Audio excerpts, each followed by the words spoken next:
PaperArts and Collab are a two-in-one independent art facility providing a refuge from the consumer centre of the city. Instead of situating them in the trendier, more bohemian quarters of Bristol, PaperArts and Collab creator Simone Kidner decided to bring a slice of culture to Broadmead. What she created is now a bustling independent centre for shopping, art exhibitions, workshops and artist studio space. We spoke to Simone to find out more about how Paper got started and what it offers to the city now. We wanted it to be really accessible.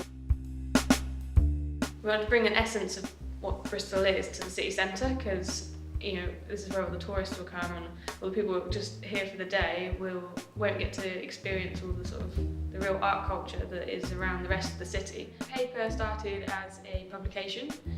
It's a submission-based arts publication for local artists. So we send out a brief every quarter and people would send us work back based along that brief, and then we make it to a really beautiful little publication. And through doing that we set up lots of pop-up shops to sort of advertise to people that that's what we were doing.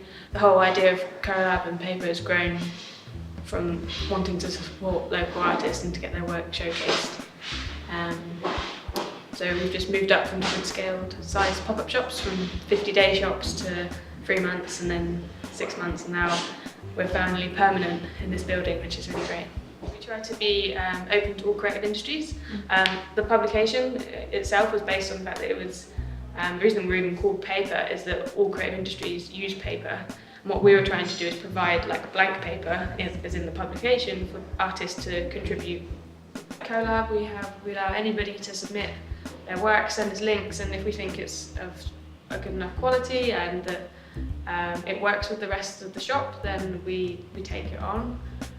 We like to sort of have lots of people coming through and changing it so that it stays fresh. So we're a social enterprise, so the enterprise part of that means that we have to make money to be here. So that's why we have studio members in, because they pay a membership, and that helps us to afford the building. We charge for the exhibition space because we need the monthly rent, so we do get money from exhibiting artists. We don't take any commission, we just charge really affordable rent for a week. We also really try and keep the artwork that we exhibit is affordable.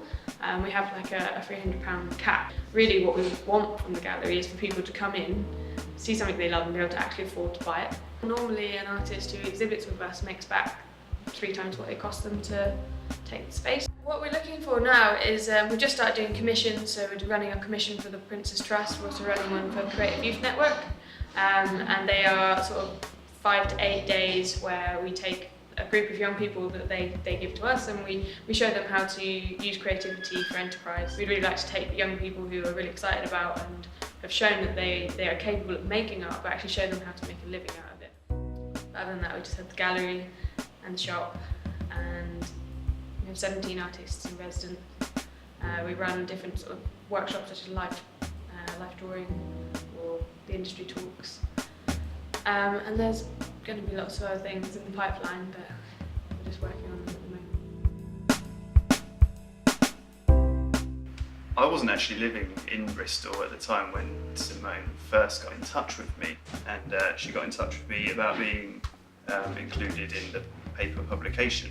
By coincidence, I was then moving to Bristol sort of 3 or 4 months later, and so this was one of my first ports of call. I got the studio space at the beginning of this year, really enjoying it.